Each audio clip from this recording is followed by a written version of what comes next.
She walked into the courtroom with confidence. Thinking the judge would believe her every word, she said I was unfit, that my son belonged with her. I stayed quiet, trusting the truth would come, and then, when the judge asked if my son had anything to say, he stood up, looked her in the eyes, and said something that silenced everyone, including the woman, who thought she could steal him away from me. The judge looked me straight in the eye and said, "We're ready to make a ruling." My stomach dropped. I couldn't breathe. My hands clutched the table so tightly I felt my nails dig into the wood.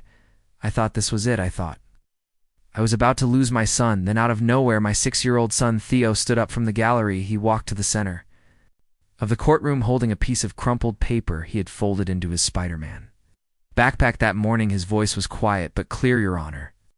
He said, "I want to read something." The entire courtroom froze, not a single sound, not even a shuffle. All eyes turned to him, this tiny boy in an oversized navy sweater, standing in front of a judge, gripping a letter with both hands like it was the only thing keeping him upright. I couldn't speak, I couldn't move, I just stared at him, my heart pounding so hard it hurt. What he said next changed everything. "My name is Jessa Carter. I'm 33 years old, a freelance graphic designer, and the mother of a little boy named Theo. He's 6. He likes dinosaurs, peanut butter on everything, and sleeping with the lights on. He has my eyes, and his father's quiet, steady way of watching the world. Before everything turned into a nightmare, our life was simple. Not perfect, but simple. We lived in a small 2-bedroom house on the edge of town. The rent was manageable, and the backyard had just enough space for a sandbox and a rusty swing set. I bought secondhand. It wasn't much, but it was ours, Aaron, my husband. Theo's father passed away 2 years ago in a car accident. It happened on a rainy Tuesday. Still remember what I was cooking when I got the call, chicken stir-fry. I never made it again for a while. I wasn't sure how I was going to function without him. We'd been together since college. He was the first person who ever made me feel safe. I didn't just lose my partner that day, I lost the future we had dreamed of together. But I had Theo, and somehow that saved me the days after Aaron's death. Blurred together, I was grieving and exhausted, but I kept showing up for Theo. I'd wake up, pack his little lunchbox, walk him to kindergarten with a brave face, then come home and cry into a pile of laundry. He never saw me break down. I made sure of that. He needed strength, so I became it. We got close. Closer than ever. Theo would curl up beside me on the couch with his favorite blanket and whisper things like, "Don't be sad, Mommy, I'm here." He never said much, but he didn't need to. We had our own rhythm, our own way of healing together. And then there was Margot, my mother-in-law. From the beginning, Margot never approved of me, she thought. I wasn't polished enough, not from the right kind of family. She once told Aaron in front of me that I was a good-hearted girl who should have stayed in her lane. Aaron always brushed her off, said she'd come around. She never did after he died. Margot inserted herself into our lives with a quiet kind of persistence. At first I thought she was grieving to that. Maybe she just wanted to stay connected to Theo. I let her visit. I invited her to birthdays, school recital, family dinners, but her comments never stopped. "You let him stay up too late? He needs more structure. He doesn't need all this emotional coddling," she'd sneer when I tucked Theo in with a bedtime song, or when I let him choose his own mismatched clothes. I could feel her judging me silently, constantly. One afternoon I found her in the kitchen, offering Theo a brochure for a private prep school. I hadn't even heard of it when I told her we couldn't afford that right now. She didn't miss a beat. "Well," she said, stirring her tea, "some environments are just better for children. Not every mother understands that." I said nothing, but I started setting boundaries, limited visits, clear rules. That's when things turned cold. She started questioning everything, my job, my finances, my parenting. One day, Theo came home after spending a weekend with her and asked, "Mommy, do you think I'd be happier living with Grandma?" It felt like someone stabbed me through the chest. I knew then that this wasn't about love or support, it was about control. Margot didn't just think I was doing it wrong. She wanted to take over. She saw an opening, and she took it. 2 weeks later, a thick envelope arrived at my door. Legal papers. Custody hearing. She was trying to take Theo away from me. When I opened that envelope and saw the words "petition for custody," my hands went numb. I sat on the floor of the kitchen. The The letter crumpling in my grip. Theo was watching cartoons in the living room completely unaware that his world was about to be yanked out from under him. The petition said Margot was requesting full custody of Theo. Not shared, not supervised, full. She claimed I was emotionally unstable, financially insecure, and incapable of providing. Theo with a stable environment. There were entire paragraphs where she painted me as a grieving wreck who couldn't manage to dress my child properly, let alone raise him. The worst part, she wasn't entirely wrong. Yes, I was grieving. Yes, I had moments where I cried in the shower or forgot to fold the laundry, but I showed up for my son every single day. I fed him, hugged him, helped with his homework, kissed his forehead. When he had nightmares, I was his safe place, and now someone was trying to tell the world that wasn't enough. I called Lena, my older sister, who drove over. Within the hour, she read through the papers twice before saying anything. She's playing dirty. Jess, but you can't let her win. I hired a public defender because I couldn't afford anything else. He was kind but overworked. His advice was mostly be calm, be respectful, document everything. He didn't inspire confidence. Meanwhile, Margot had hired one of the top family lawyers in the county, someone who specialized in high-profile custody battles. I started keeping a journal of every interaction. I dug up Theo's school reports, pediatrician notes, photos, teacher emails, anything that showed he was healthy, happy, and safe. Every night after Theo went to bed, I sat on the living room floor surrounded by folders and printed emails. Reruns played quietly in the background just to keep my mind from unraveling. And then there was court. The first hearing was procedural, but it was enough to scare me. Margot sat there in her navy blue suit, looking like the CEO of some corporation. She smiled at Theo when he walked in, but her eyes were on me like a hawk watching a wounded animal. Her lawyer was polished, confident, and knew exactly how to twist small facts into damning character flaws. She has no consistent income, he said. She works from home barely. She has no family nearby to assist. She suffers from anxiety and is still visibly grieving her late husband, we believe. Miss Carter, while well-meaning, is not emotionally equipped to provide what Theodore needs long-term. I wanted to scream. I wanted to stand up and shout that none of those things meant I was a bad mother, but I stayed still like my lawyer told me, calm, respectful. Back home, Theo could sense something was wrong. One night after brushing his teeth, he asked me, "Am I going to have two homes now?" I didn't know what to say, so I lied. No, baby, mommy's just working through some grown-up stuff.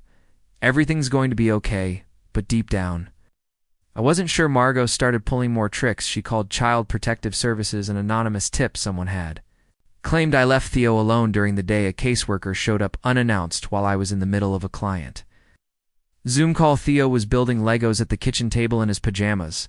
I answered every question, gave her a tour of the house, and offered to provide contacts for Theo's teachers and pediatrician. She left politely, but her presence lingered like smoke in the air the next night. I locked the door and cried into the laundry basket. That week, Theo drew me a picture. It was a stick figure version of me and him holding hands standing in front of our house. A speech bubble floated above my cartoon head. I love you more than everything. I hung it on the fridge and stared at it for a long time. I didn't know how this would end. But I knew one thing, with every cell in my body, I wasn't giving up. Not on my son, not without a fight. The night before the final custody hearing, I barely slept. I sat at the kitchen table with a mug of cold tea, papers spread out around me like armor, emails from Theo's teacher, praising his progress notes from his pediatrician about his healthy development, drawings he'd made at school. I even printed out the flyer from the local library's Mommy and Me reading hour that we went to every Tuesday. I wanted to be ready. I needed to show that Theo wasn't just surviving with me, it was thriving. Still, doubt kept crawling in through the cracks. What if the judge saw me the way Margot did? What if they thought grief made me weak? What if being emotional, being gentle, being honest somehow meant I wasn't fit to be a mom? Lena came over to help me prep. She brought snacks I didn't eat and a folder of old photos. She thought I could use Theo's 3rd birthday, his first day of preschool. A selfie of us baking cookies with flour all over our faces. "You have everything you need," she said gently, placing a hand over mine. "You just have to let them see who you really are." Later that evening, after she left, I found Theo sitting cross-legged on the floor in his room, writing something on a piece of lined notebook paper. What are you working on, buddy? I asked, kneeling beside him. He looked up, his eyes serious in a way that didn't belong on a 6-year-old. I'm writing a letter, he said, for the judge. I paused a letter. He nodded, just in case they don't know how much. I want to stay with you. I felt my throat tighten. Theo, that's very sweet, but it's okay, Mommy, he said quickly. I won't say anything mean about Grandma. I just want them to know what it's like to be with you.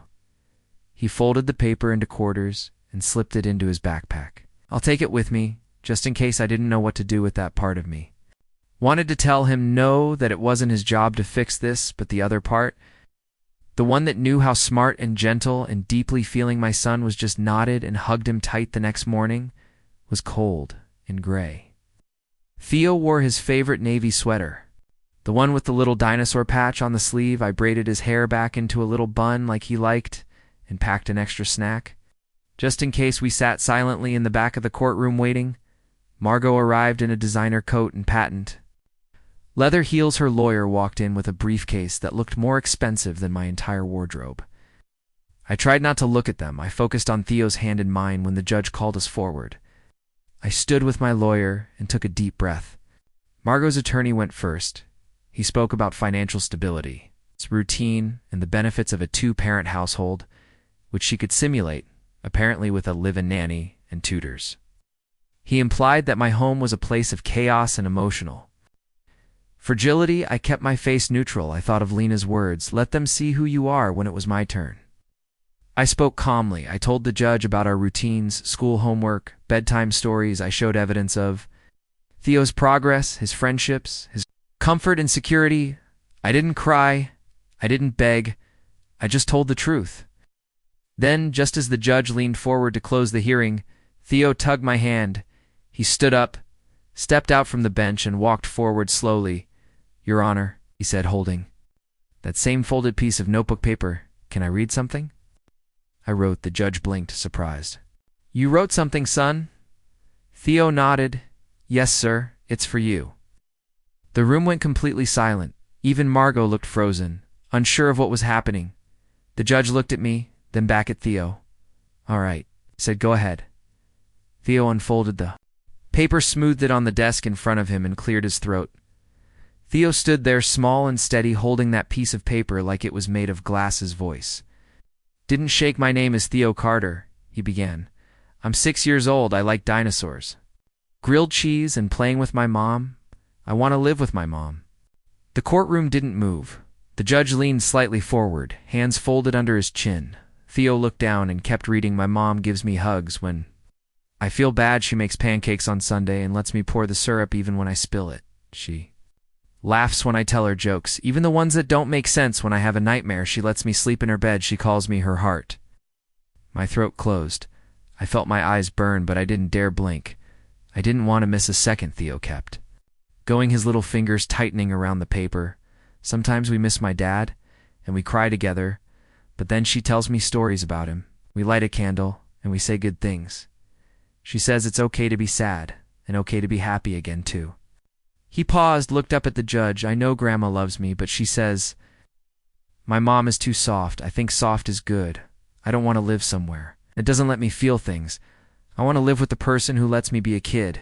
He folded the letter carefully and looked around the room. Everyone was still. Even Margot had lowered her eyes. I just thought you should know, he added quietly. Thank you. Then he turned and walked back to me, slid into the seat beside me, and took my hand. I wanted to break down, but I couldn't, not yet. The judge was still watching us. He sat back in his chair, silent for a long time. You could feel the tension crackling through the room like static. He finally spoke. This court acknowledges the statement given by the minor, Mr. Theo Carter. While we typically avoid placing children in the position of testifying, it is clear that his words were his own and that they reflected deep emotional clarity. I find them compelling. My heart leaped, then froze. Compelling wasn't a ruling. The judge turned to Margot's attorney. I've reviewed the petition and supporting. It's evidence submitted by Mrs. Langston and her legal team. There is no documented abuse, no medical concern, and no professional testimony suggesting that Miss Carter is unfit. The court does not believe that financial disparity alone constitutes a reason to remove a child from his mother, especially not when the child's emotional well-being appears stable and clearly bonded. Margot opened her mouth to speak, but the judge raised his hand. Furthermore, he continued, the child has expressed a sincere and articulate desire to remain with his mother that carries significant weight in this decision. He turned to face me, his expression softening. Miss Carter, this court finds that you are fit to retain full legal and physical custody of your son. Visitation arrangements with Mrs. Langston may be discussed through mediation, but the court sees no reason to pursue permanent removal of custody for a moment.